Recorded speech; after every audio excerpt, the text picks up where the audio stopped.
You are listening to the Courageously Unconventional podcast. If you want to change your life and start living on your own terms, you're in the right place. I'm your host, Lynn Grogan. I'm a certified life coach, and I want to help you take action toward creating your own unconventional life. Each week, I'll share inspiring and unconventional stories from those who have gone before you, as well as actionable steps you can take to start your own unconventional path today. Let's go!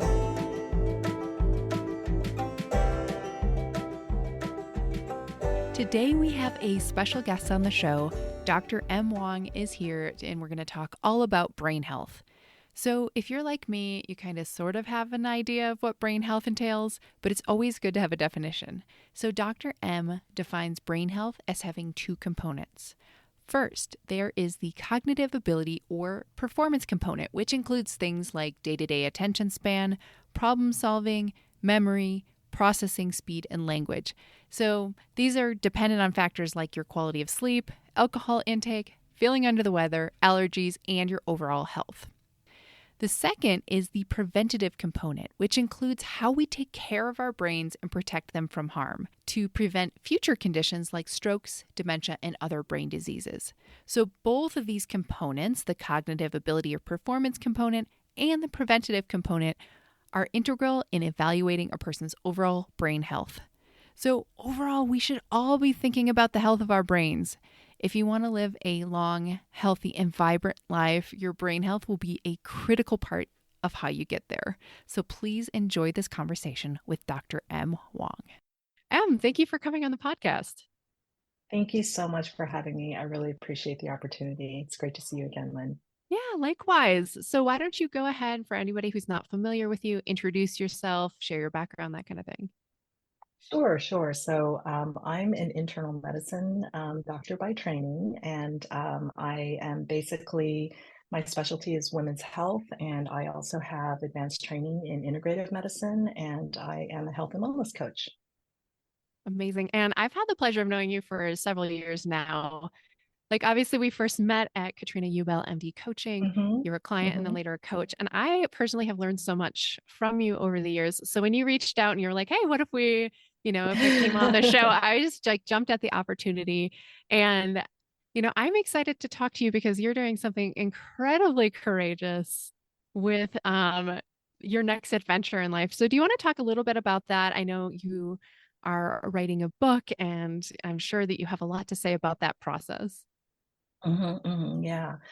So we met, I want to say maybe 4 or 5 years ago when I was a client with Katrina, and I really appreciated your coaching then, and I really loved coaching so much that I went through that coach training myself, the life coach training myself, and I really just felt like it was transformative. And I decided that I would get into brain health. And so, I mean, that was really the initial path.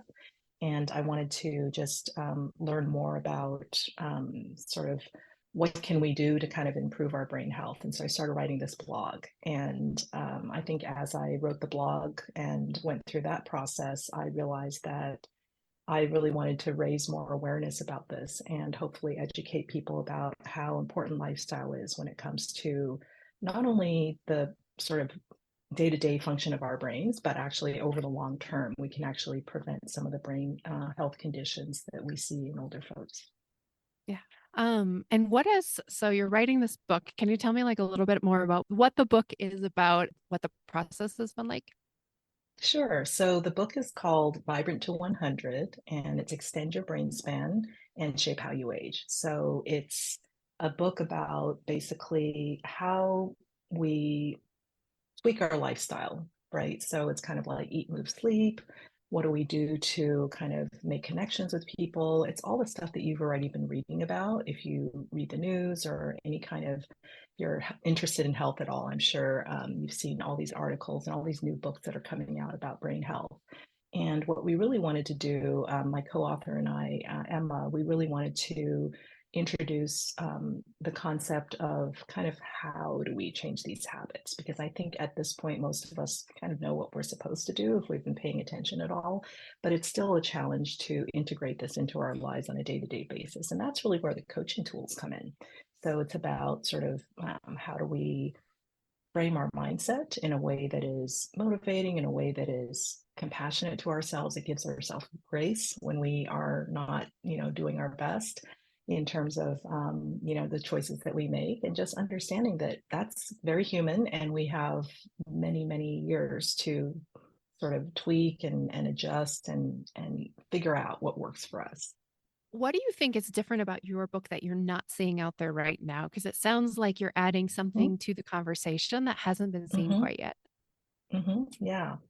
So I feel like other books that I've seen out on the market, I would say there's a lot about the practicalities of like what to eat, how to do your exercise, how much to sleep, things like that. And, connecting and all of that is really great. And, definitely, no, not, don't mean to cast any shade on any of the books that are Mm. out there now. But as I said, I feel like there's a component that's missing that is sort of like, how do I actually do that?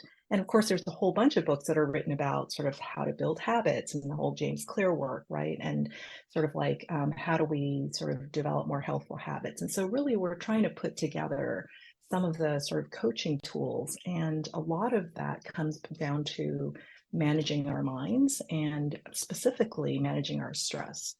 Because, as you know, as a coach, a lot of times we actually can increase the amount of stress on ourselves because we're so hard on ourselves, we beat up on ourselves.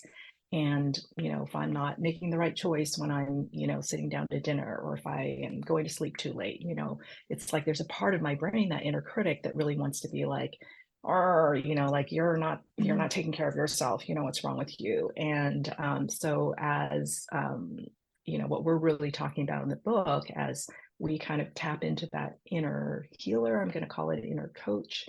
It's really sort of offering ourselves that compassion and saying, oh, well, you had, a human moment, and you decided that you're going to stay up late and scroll on your phone, and that's okay. And we don't have to do that every night. And it's not a reason to beat up on ourselves. It's not a reason to sort of, add more stress. Like, why do we need that second arrow? We really don't, right? So Yeah.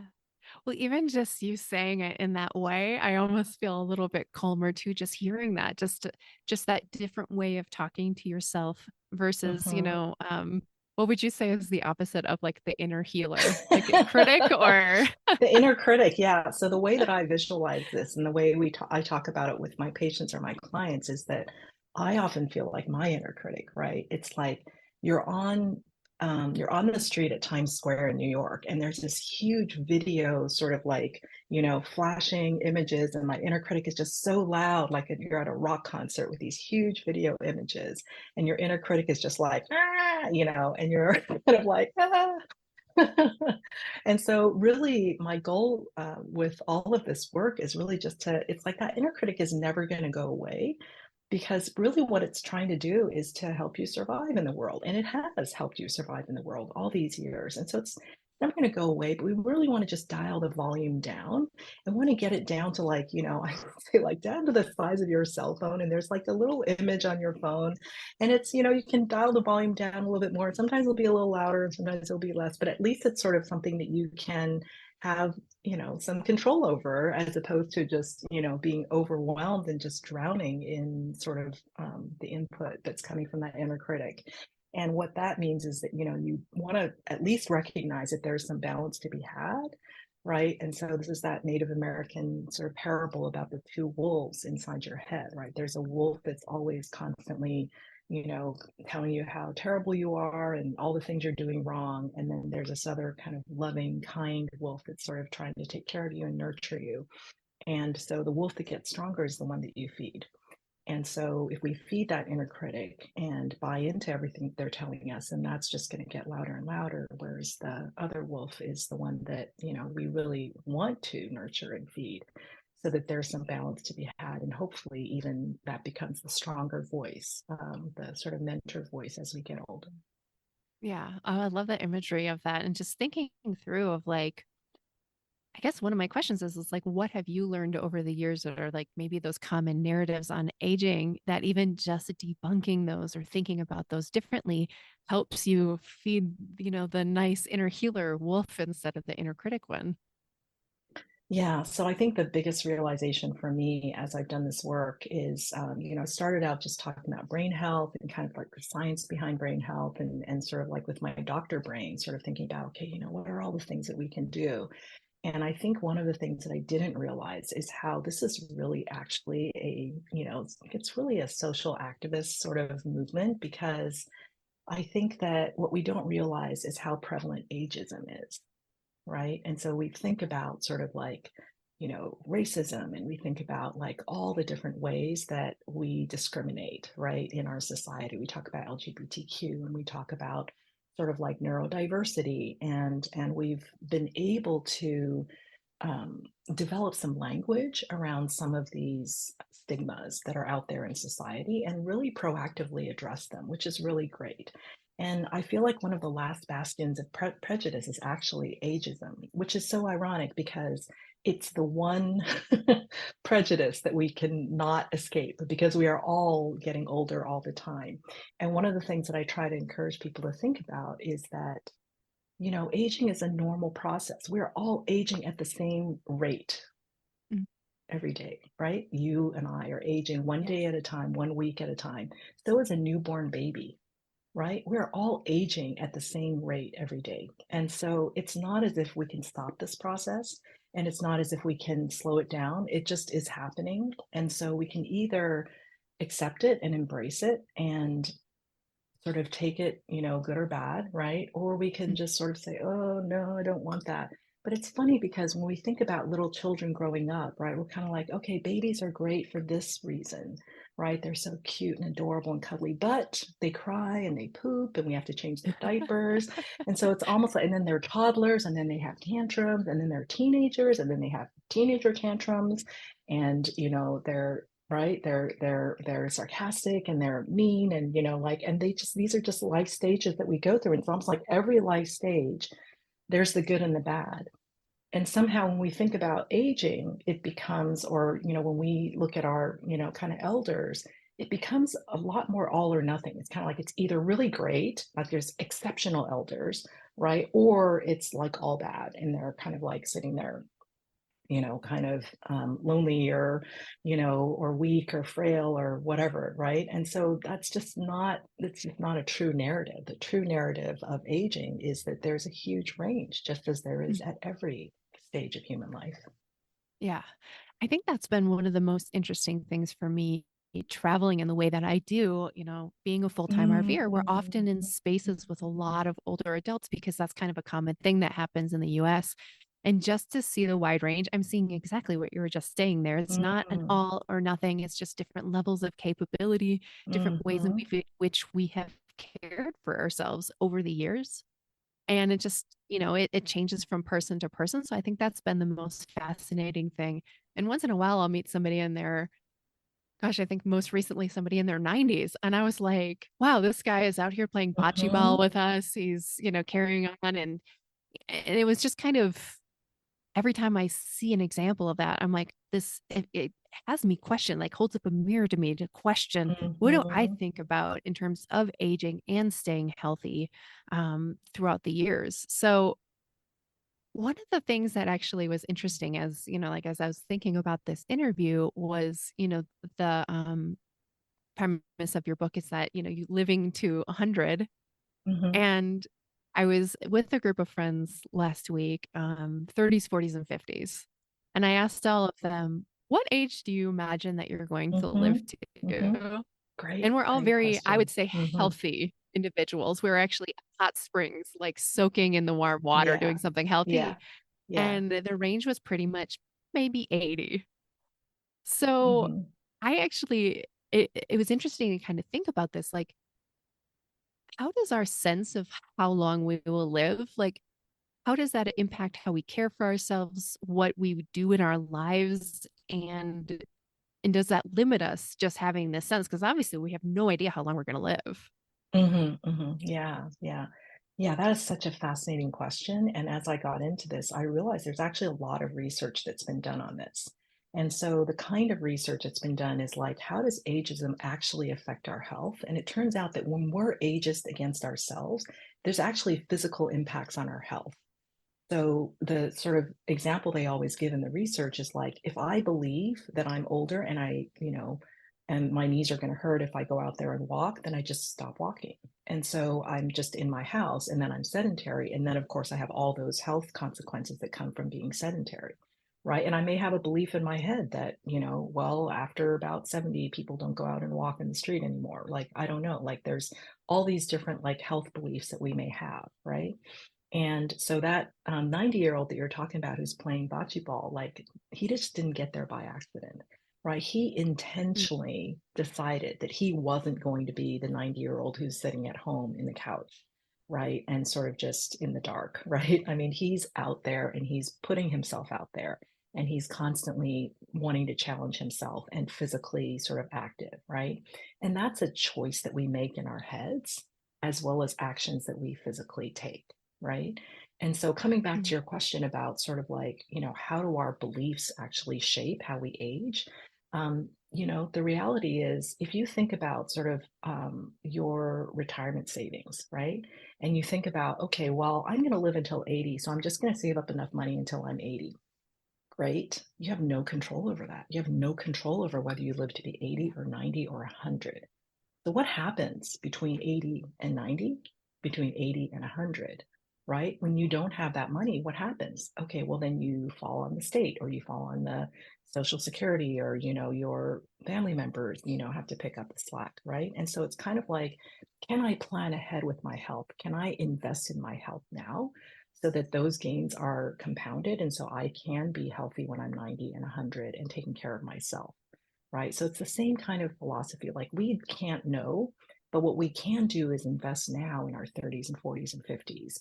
And this is the time because you can certainly invest when you're 80 for when you're 100, but it's not going to have the same impact as if you started when you're 50, right? Because of the, magic of compounding, right? So the same thing happens with our health. Yeah. Yeah. Yeah. Well, it sounds like with that, you're not just talking about money, which obviously does have compound impact, but what other types of things are you talking about when you look at that age range, which I'm thinking most of the listeners are within 30, 50, 60. What kind of things are you talking about there that would really significantly Yeah. impact? So one of the easiest things to think about is sort of like, so we've all know about osteoporosis and we all know that there's bone loss. And most of us will know as we get older that our bones get weaker and weaker, and we may be at more and more risk for fractures, which of course lead to disability, et cetera, right? And I think what most of us don't realize is that our peak bone mass is actually at 30, which means that we begin to lose a little bit of bone every year, right? Between 30 and however old you're going to be, whether that's 80 or 100, right? And it turns out that we also are losing muscle mass at the same rate. So there's a process called sarcopenia that actually parallels the loss of bone. So you're losing muscle at the same time as you're losing bone. So we lose about half a pound of muscle a year.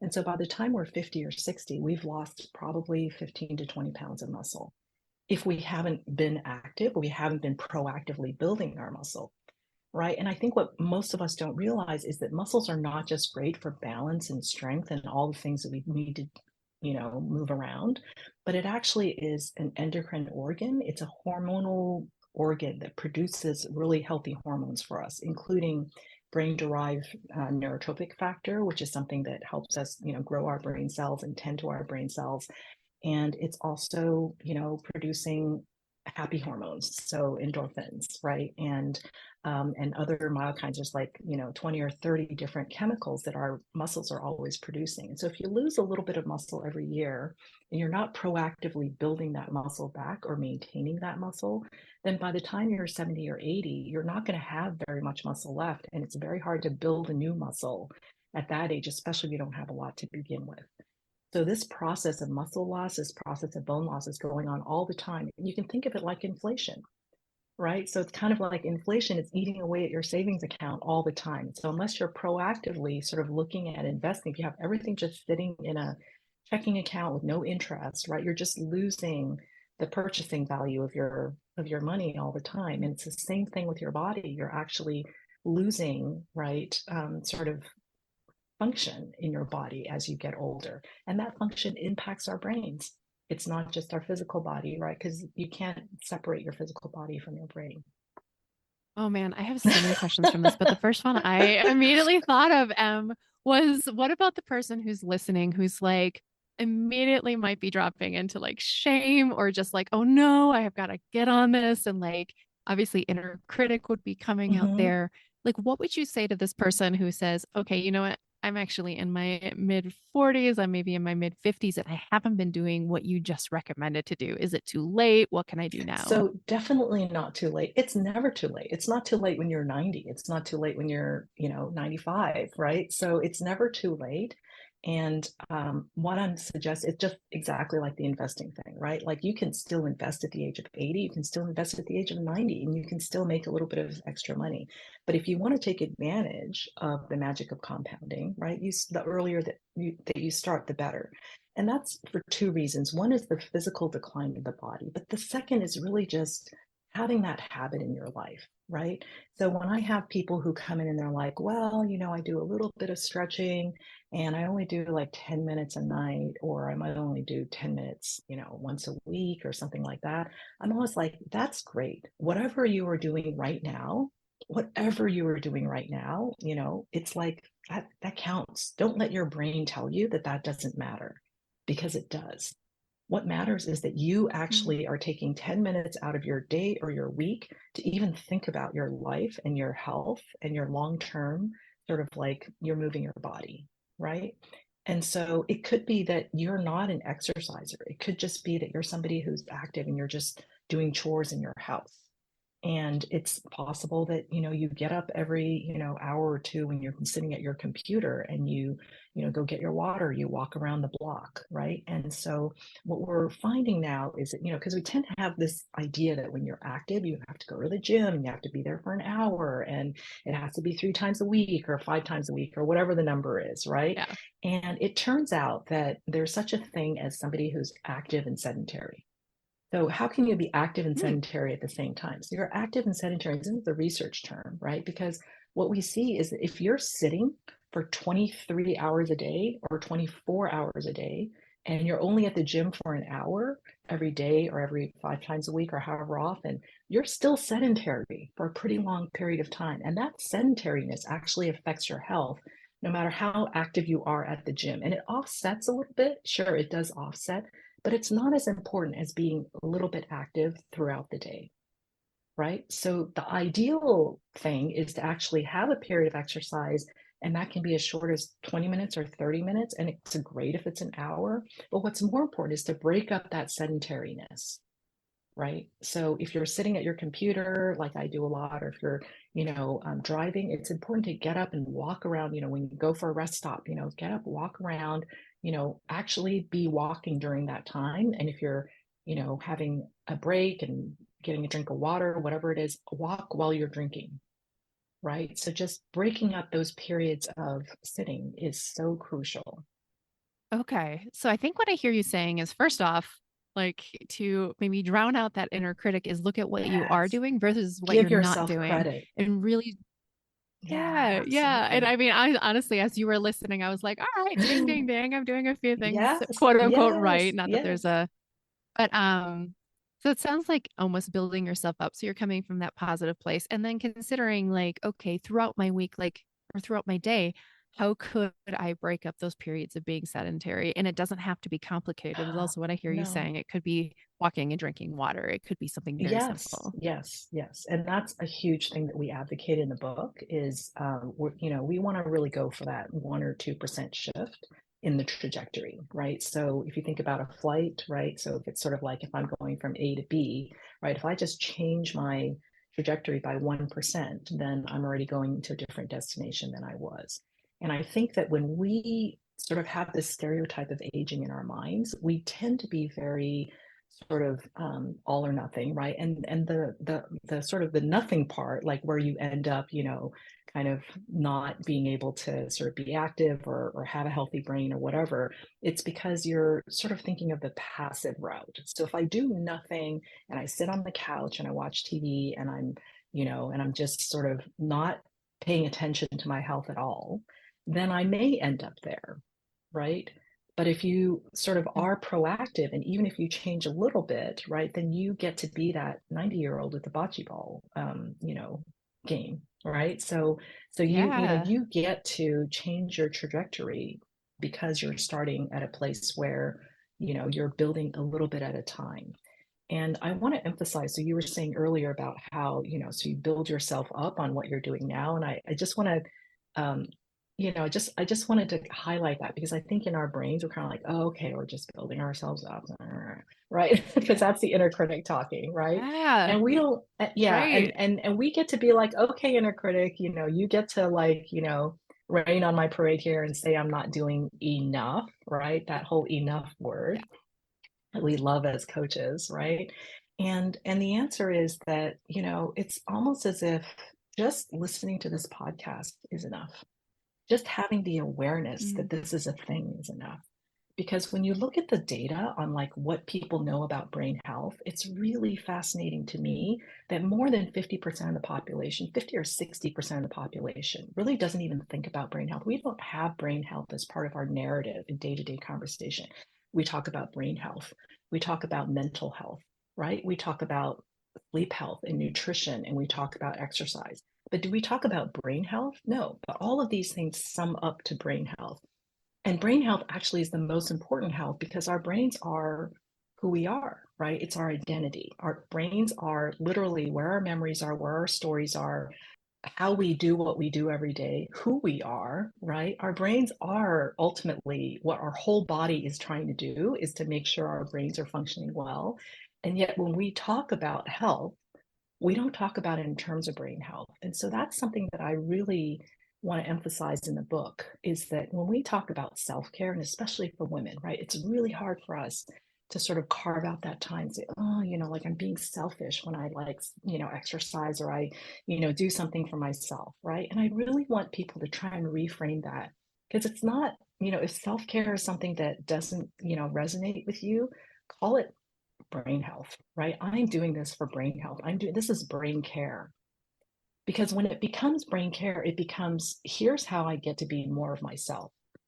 Here's how I get to have the energy to take care of all the people I have to take care of in my life, right? When I'm taking care of my brain, then this is how I get to be basically all the things that I need to be in this life. And when I'm not taking care of my brain, again, on a day-to-day level, I'm just not firing on all cylinders. My energy level is low, my focus isn't there. Maybe I snap at people and I'm not being patient with them or compassionate with myself, right? When I don't get enough sleep. And so just think about like how much your day-to-day function is really impacted by how much you're able to take care of yourself. And if you can reframe that in terms of how I'm taking care of my brain, then it becomes something that immediately sort of translates into how I'm functioning and how I'm showing up in the world. Yeah. Well, and I think that's so important because to your point, if you're just treading water, trying not to drown, it makes it really hard for you to not only go about your day-to-day functioning Mm-hmm. and aging healthfully, it also makes it hard to do new things Mm-hmm. and to put yourself out of your comfort Mm-hmm. zone and to try things in different ways. Like it makes it hard to expand past there. But I want to go back to something that you kind of just touched upon because I think a big thing that will come up around this is, well, how do I have the time, especially if someone is caring for younger people? Maybe they're caring for the older members of their family, maybe both at the same time. Um, how do you manage bringing this into the fold, but then also obviously paying attention to all those other priorities in life? Yeah, yeah. So that's a great one, and I wish I had the answer. It's a constant struggle for me, and I think for all of us, right? Is just balancing what I would say is our personal care needs with the needs of others, right? And so I think that the first piece is, again, giving yourself credit for whatever it is that you're doing, whether it's just listening. Now, I don't want to say just because you have a great podcast, but whether it's listening to a podcast, Yeah. whether it's, you know, reading something on social media or watching something on social media that's about brain health or about health at all, right? I think giving yourself credit for even being interested and curious about this is huge.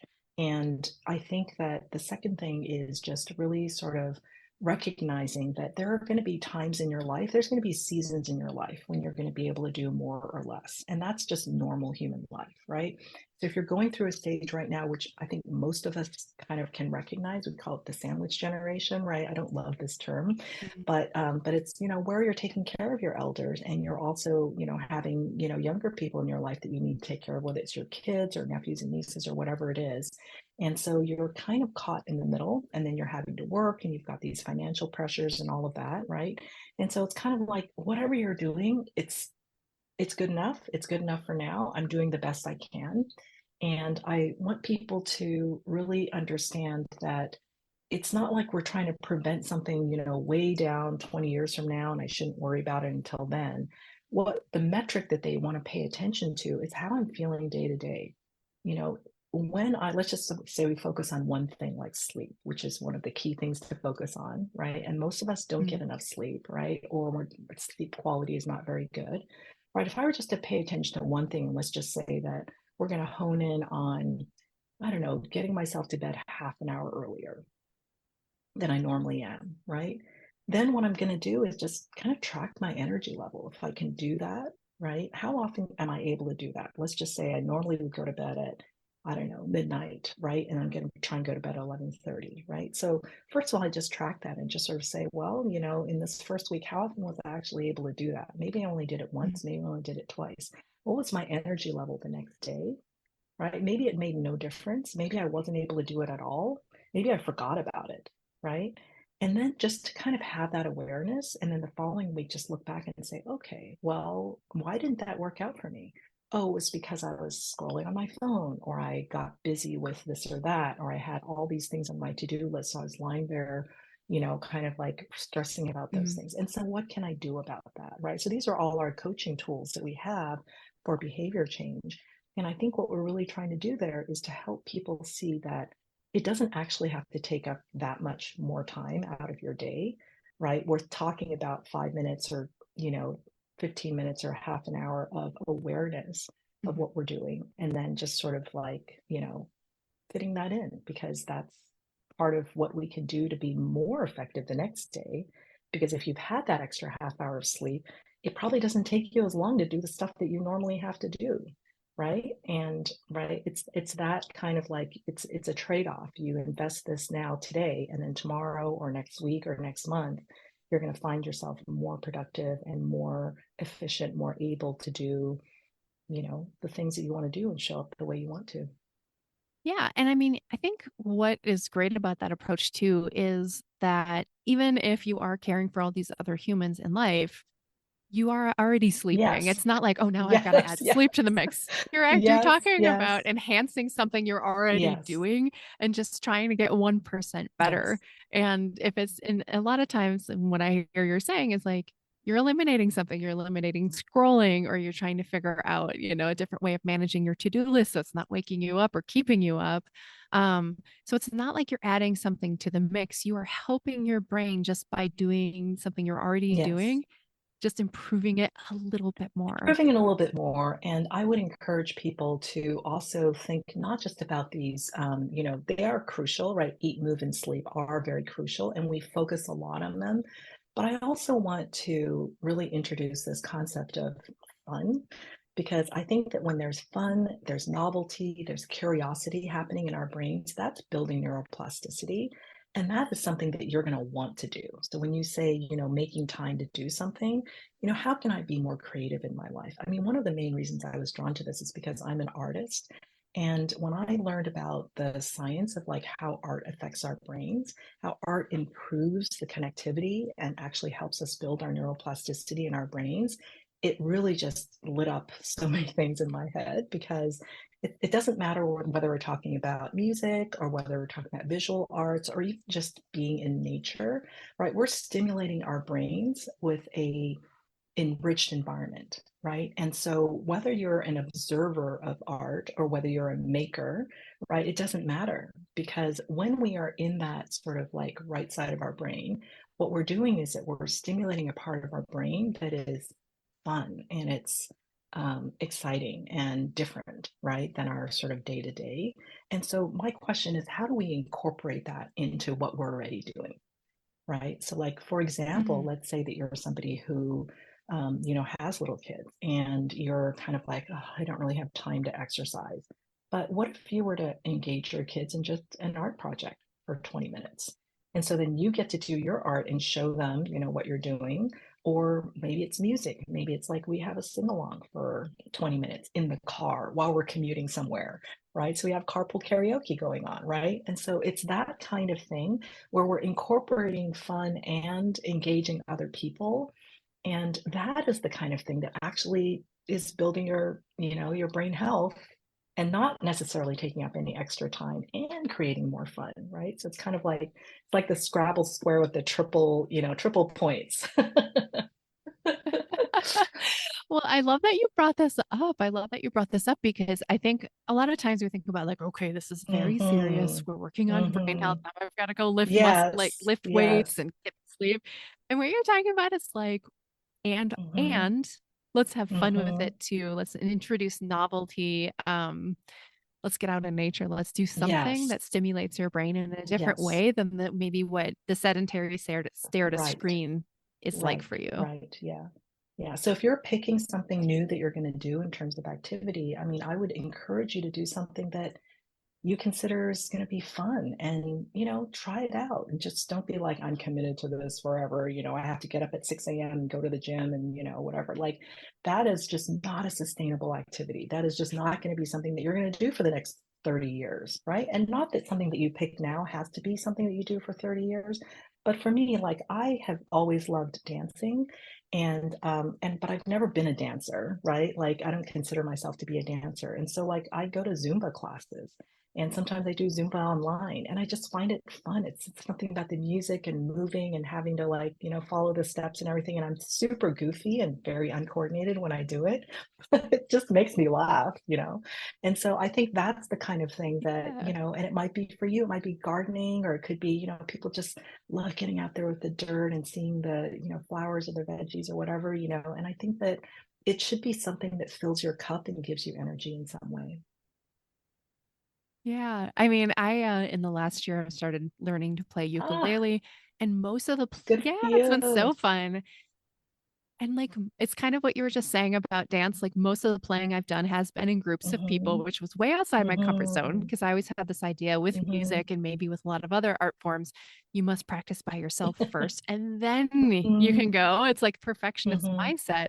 And I had a friend that has been, teaching us along the way. And he's like, no, just get out mhm, there. And you see a wide range actually at a lot of these music jams. mm, It's older individuals, it's people who mhm, have picked up instruments late in mhm. life. And so to your, what you were saying before, it's never too late to try something. And it had always been a dream of mine to play music. And so I'm like, wow, here Yes, in my 40s, I get to do this. yes, I've seen a lot of age range yes. there. And it is so fun. And it's such a different way of like interacting with people and using my Yeah, brain for yeah. sure. So it's one of these things that comes up a lot because, people are always like, well, I do crossword puzzles or I do Sudoku or something. It's like, that's supposed to help my brain, right? And I'm like, yeah, it helps, but it's a little bit like going to the gym and only doing bicep curls. I'm only doing bicep curls in the gym when I could be moving the whole rest of my body, right? But when you learn a new language or you're playing a new musical instrument, you're moving so many parts of your brain, right? You're basically like you're interacting with other people. You have to listen, you have to like, take in the music, you have to like try and figure it out on the fly, and the timing and the cadence and whatever, right? And so there's so many moving parts and you're lighting up all these different parts of your brain at the same time. And that moving yourself out of your comfort zone, like you were saying, and being around, in a more social setting, like that is our growth edge when we can push ourselves and go past into something that we're feeling uncomfortable about and make it more comfortable, right? And when we make it more comfortable, that is some new wiring that's going on there. There's some new neuroplasticity that's happening there. And then you get to be proud of yourself for being like, oh, I did that, right? Yeah, I did that. I love it. Well, what would you say? A lot of the stuff we've been talking about is for Mm-hmm, ourselves, but let's say we're looking around and we're seeing the older individuals in our lives. Maybe we're seeing like a partner or a spouse who maybe they aren't taking the types of actions we would imagine we would hope mm-hmm, for them to be taking mm-hmm, to have healthy mm-hmm. brains. Like, what do you recommend when we see this happening? So, well, we know as coaches that we can hope to influence other people, but it's their lives and their choices. right? And so I think that the best thing that I can advise you is that, if that person loves spending time with you, then how can you role model or even bring them along? How can you, for example, let's just say that you have a book club and you are going to that book club and you're like, Mom, I'm going to this book club tonight. Do you want to come with me? Oh, I don't know. I haven't read the book. I don't know your friends. It's okay, Mom. Just come and, just sit. It's all right. It's fine. Right. And then just, well, you can just listen or you can just, have some tea in the corner or whatever you want to do. Right. And so bring them along. Or if you go to a library, if you go to like your music jams, right? Oh, just come and listen. Mm, And the more that you can include them and give them a sense of like, safety in being within a new group, and you're really pushing their comfort zone, but you're kind of like taking them along with you. Like, I'm here with you. I'm here to support you. And you don't have to come, right? But the more that you can kind of accompany them and help them to see that there is a bigger world out there, there's a broader kind of community out there for them. And they will gradually get used to that. And it may take 10 times, it may take 20 times. But the other people in the group will get to know them. Oh, hey, Grace, good to see you. Like, thanks for coming. Right. And so they get a sense of belonging. They get a sense of sort of, there's a bigger world out there than, and then you don't become like the sole person that they have to interact with, right? It becomes something that they get to look forward to. Because I think when it comes to older mm, folks, a lot of times, it's kind of like we only have this much time and so we're taking them to their doctor's appointments or we're taking them to, the physical therapy or whatever it is, right? And then, or we're having dinner with them. And so there's some kind of like activity where you're with them and it might be one-on-one or it might be small family group. But there's no reason that you couldn't include them in some, other activities that may or may not be of interest to them. But if it's of interest to you and they get to spend time with you, it's worth a try to see if it's something that they would be into. And it could be an animal rescue. I mean, it could be, a gardening, whatever event that you're going to check yeah. out, whatever it is. Well, and I think, it's just like your 1% better might be way Yeah.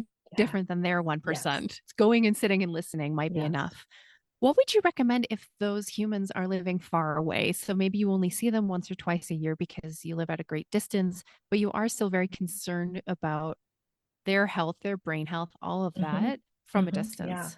So again, it's all about role modeling, right? So what I find really interesting about all of this is that I think I mentioned earlier that about 50 or 60 of the percent of the population doesn't actually know very much about brain health. And this is done through a Dana Foundation survey, actually. They found that it turns out that people who are 50 and under know a whole lot more about brain health than people who are 50 and older.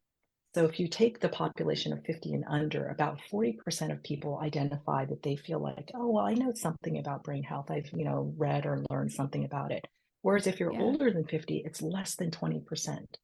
And so if you're between 50 and 65, then there might be like maybe 20% of people who identify that they know something about brain health. But if it's 65 and older, it's going to be less than 10%, right? So the older you are, the less likely you are to actually know anything about brain health. And so it's sort of like the more that we can role model what we're doing because we're learning about it. This is relatively new science. Like when they were growing up, this brain health was not a thing. I mean, when I went to medical school, neuroplasticity was not a term we ever heard. I didn't hear that until maybe 10 years ago, right? And so this is all relatively new. And so if you're in that sort of like 40 and under population, this could be just be like, oh, this is just the water we swim in. But for anybody who's older than that, they haven't heard that. They still know about, oh, I gotta take care of my heart, my arthritis or my diabetes or my hypertension, but they don't see how that all leads up to like their brain health. And they're terrified about brain health. I'm terrified about brain health, right? And I, have to force myself through that kind of like fear, right? And force myself to learn more about brain health. And the more that I learn about it, the more empowered that I feel, the more that I feel like I can do something about it. But if you're in that older population, you don't know very much about brain health. You're kind of like, I don't want to know very much about brain health because I don't want to hear all the nasty, gloomy statistics out there, right? They don't necessarily know that there's this empowerment piece. But if you're role modeling for them, Mom, I'm eating more avocados now because I know that's a healthy kind of fat. Hey, how about if we have a salmon and, salmon for dinner with an avocado in our salad? These things are really great for our brain. right? So you're kind of role modeling for them what you're doing. I'm learning the ukulele, and it turns out that's really great for my brain. Do you want to come with me to a jam, right? Like it's that kind of bringing them along on your own journey to brain health that will inspire them, believe it or not, over time. Yeah. Well, and I think it's like it's more of an offer versus you should do Yes, this, which nobody likes to be told what to yes, do, nor do we yes. listen. But just saying, hey, here's an offer to you. Here's an offer to you. You repeat it, take it or leave Hmm, it. hmm.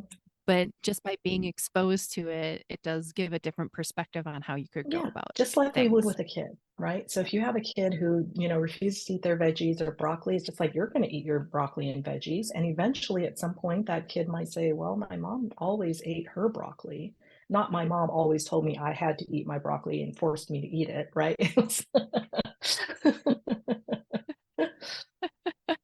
Yeah, yeah. I mean, so if somebody was listening and they're like, okay, if they were just going to take one action, say over the next week, they're like, all right, let's get going on this. What would be like a few simple things that somebody could do just even in the next span of, the week? So I always think about it in terms of like less and more, right? So what could I do less of and what could I do more of, right? So when it comes to Mm, less, right? So I'm going to say sit less, right? We talked about sitting earlier, and I'm going to say stress less, which I know is harder to, actually take action on. But even if we just hear that judgmental inner critic voice in our head, and we recognize it and we say, okay, let's dial that down a little bit. We're reducing the stress a little bit, right? So stress less and sit less. And then what are we doing more of? So I want to say sleep more for sure, right? And I want to say have more fun, right? So what can I do? What's one thing mm. that I can do that would be more fun? And it could be something very simple, like I'm going to go and, listen to some guilty pleasure. Like for me, I have this guilty pleasure where I listen to romances, historical romances. I have this favorite author named Georgette Heyer, and I'll just go listen. And I know all these books by heart because I've read them like 20 times, and so it really is a quote unquote waste of time when I listen to it. But I just feel like I just go listen for 5 or 10 minutes while I'm brushing my teeth at the end of the day, and it just gives me that sort of indulgence feeling like I'm taking care of that inner child who kind of just needs to be a little bit coddled. Oh, I love it. Okay, so move a little bit more, sleep more, stress less, and try something fun. Any or all of Yes, those sounds like it would be yes, perfect. yes, Just any or all, any and 1% yes. more.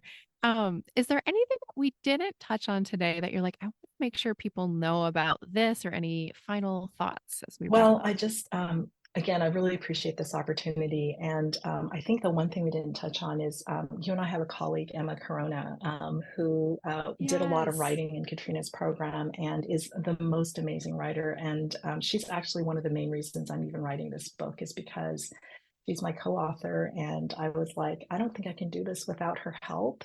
She has just been such an amazing person to work with because sometimes I get into the science and it gets very jargony in my writing. And as you say, it's a heavy topic, right? When we talk about brain health, it can feel very heavy, and there's a lot of judgment that comes along with sort of what are we doing right, what we're not doing right, and all of that. And it's just been amazing to have Emma, come in there and just sort of say, well, we need to have really solid evidence and science for what we're saying, and we really need to make it sort of accessible for people and understandable, and even try and make it a little bit lighter and funner. And so she's just been someone who's really helped me sort of walk that line between sort of how do we make this accessible and yet really science based. And so I just really want to give her a great shout out. Ah, I love Emma so much. And she's also somebody I've learned a lot Yes, from over the yes. years. And I'm just imagining this balance there between the two of you and like the magic that you're creating. It really makes me so excited for your book to come out. Do you have any sense of when people could expect to see it Oh, like on the shelves? I'm just gonna throw it out there that it might be early next year. So yeah, it's funny. This started out as a simple little project. We're just gonna do like 80 healthy brain tips. It'll be fine. And it's just grown and grown because I think as we've sort of learned more about what we really want for ourselves and our readers, it's become so much more about this sort of tapping into the inner healer, that inner coach, and figuring out how to help people have grace and compassion for themselves as we get older. So Ah, amazing. Well, I can't wait to read the book. I definitely want to have you back on the show when thank it does you. come out, and I'm sure we can dig into it more. If somebody wanted to find you online, where would they go looking? So my blog is at integrityhealing.info, and that's just the easiest way to find me. I'm also on social media, and I just, yeah, thank you again for this wonderful opportunity. I'd love to have people come and check out our blog. I also have a brain health quiz if you want to take that. So it gives you a little bit of insight into maybe how you're doing in terms of your brain health. You know, how are you doing Mhm. with the eat, move, sleep, and socialization and all of that. So, Yeah. I actually took the quizzes oh, over the okay. week and they're really great questions, and I thought the whole experience of doing it was just so fun. So, even if you want to add fun in that way, you can go over to the M's website. I will have all the links in the show notes. So thank you, M, for coming on the show today. Thank you everyone for listening. This has been the Courageously Unconventional podcast. I'm Lynn Grogan, and we'll see you next time. Thank you.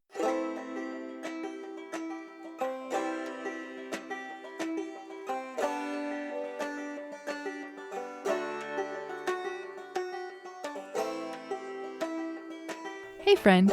Thank you for listening to today's conversation. If you're considering a major career or lifestyle change and you want to talk to someone about this, I'm here for you. You can learn how to work with me one-on-one on my website, which is lynngrogan.com, and I also have details in the show notes. See you next time.